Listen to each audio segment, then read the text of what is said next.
We're just talking sea fish, right? Which is just talking dragon. So I ask you again, what burnt? What was burnt alive?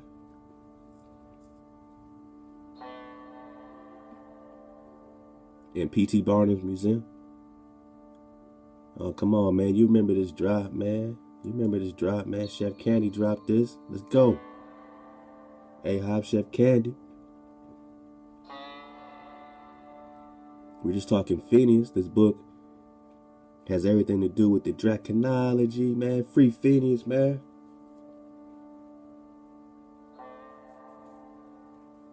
Let's go, man.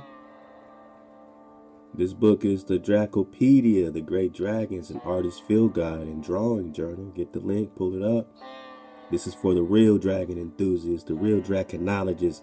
This is when we realized that there was a such thing as dragonology, the study of these dragons going to their nest. They got artist sketchbooks where you can kind of sketch what you're seeing. Warning for dragon enthusiasts, dragons are not pets. The expeditions and adventures described in this book have been performed under the guidance of trained observers, experts, and dragonologists.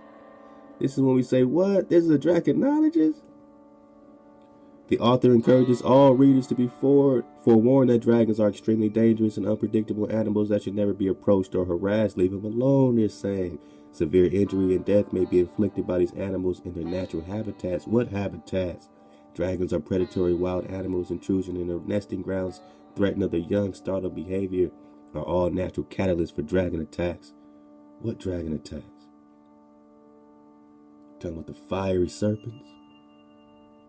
They are merely acting upon their instincts, man. So that's when we start digging on the Circadian green dragon called Phineas. And this is one of the dragons that they're calling whales that were supposedly burned and boiled. But 2 died, and I guess 2 survived. And then one died shortly after, and the only one that was left standing was Phineas.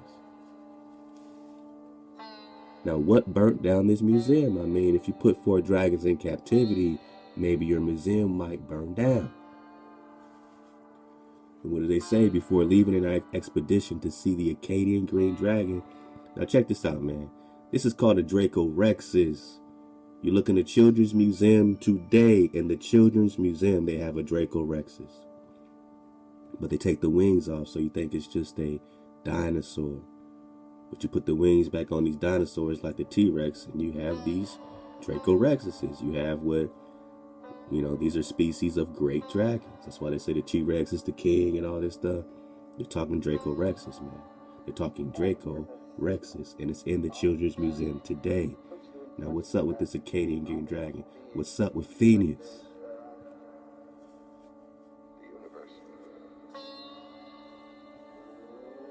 Before leaving on our expedition to see the Acadian green dragon in the wild, Conseil and I made a stop to see the country's most famous dragon in captivity, Phineas, Fort Tryon Park Zoo. And we dug on this before. Let's touch on it. Let's go.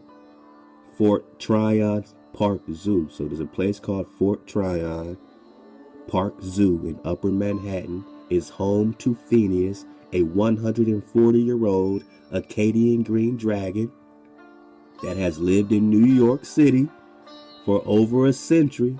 In 1857, listen up, we're going to connect this with reality. We're going to fact check this stuff. Let's go. In 1857, P.T. Barnum acquired 4 Acadian green dragon hatchlings. P.T. Barnum. P.T. Barnum, right? P.T. Barnum, right?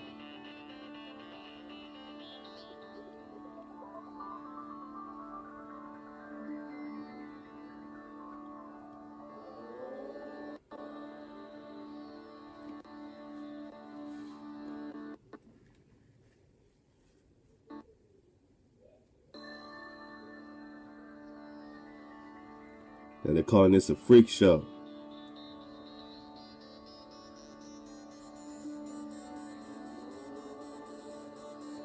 They said that this had morally questionable behavior, man. I mean, to have these dragons in captivity is morally questionable. To have the Naga, the Negro, in captivity is morally questionable.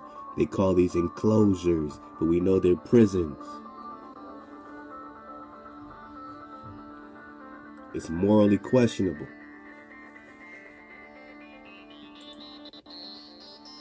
So P.T. Barnum acquired 4 Acadian green dragon hatchlings, not whales, which he placed in his American Museum in New York. When the museum burned down in 1865, 2 of the small dragons were killed. Stop! Oh, stop it right there. You said how many were killed in P.T. Barnum's museum in 1857? Out of the 4 dragons, right? So P.T. Barnum acquired 4 green dragons, all right? Baby green dragons. And when the museum burned down in 1865, 2 of the small dragons were killed. Stop. 150 years ago, a fire in P.T. Barnum's museum boiled 2 whales alive. 2 dragons were killed, 2 whales were burned alive. We can go all the way back to the Hebrew root word, tanin, 8577. And we know that when they talk dragon, they're also talking whales, whales, whales. So now we see that they play with it, just like Moby Dick was originally about a white dragon, not a whale. They changed the story. Before it was Mocha Dick, and it had everything to do with a dragon. Age, I believe it's called Age of the Dragons or Age of the Guardians. One of those has I believe it has Morgan Freeman in it, I want to say. But yeah, man, it has everything to do with them hunting this dragon, and this is the story of Moby Dick. So Moby Dick was originally about a dragon, and they switched it to whales, just like they switched Phineas to a rhino. Now when you look up Fort Tryon State Park in Upper Manhattan today, they got a rhinoceros named Phineas, dog. Oh yeah, we're about to dig on that, man. They got a rhino named Phineas, man.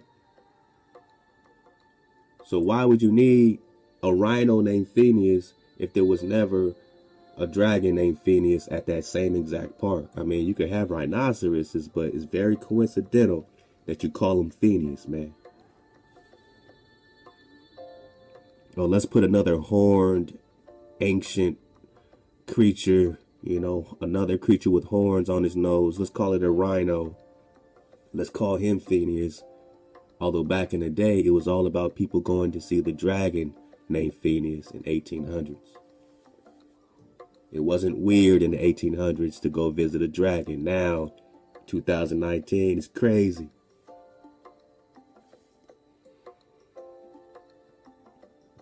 Come on, man. You're talking about the Kumse's Comet. You're talking about dragons. Let's go.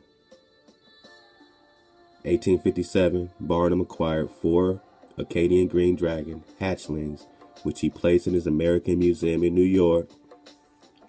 When the museum burned down in 1865, 2 of the small dragons were killed, 2 whales burned alive.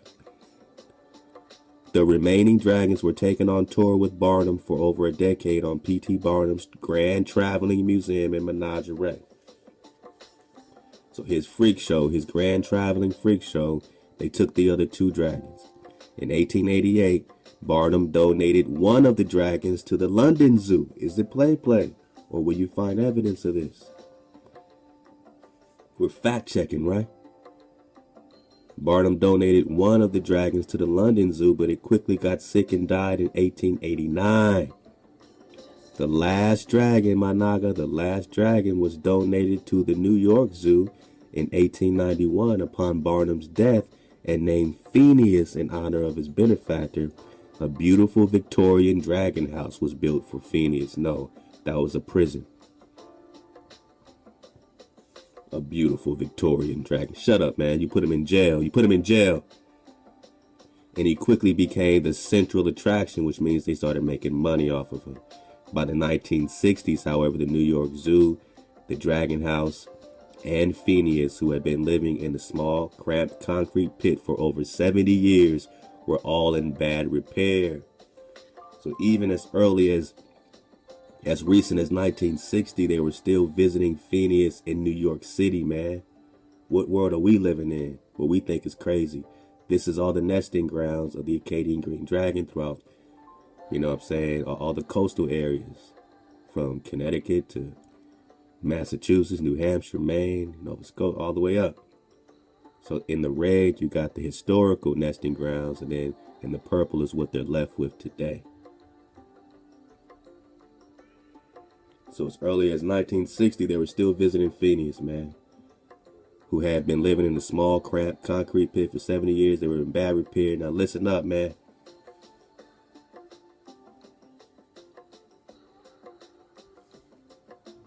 In 1972, the newly formed World Dragon Fund used Phineas as their poster dragon to raise funds for the protection of dragons or for more imprisonment, for more jail time.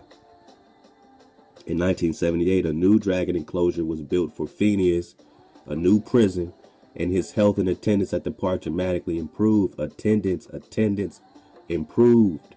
So they were still visiting Phineas in 1978. 1978, my naga, they were still visiting a dragon in New York City at Fort Tryon State Park, man. State Zoo.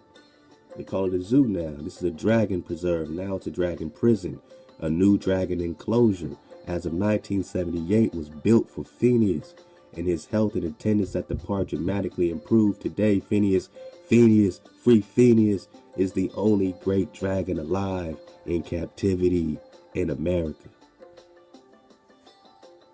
Phineas is the only great dragon alive in captivity in America, man. You dig on the brown driver's breeze.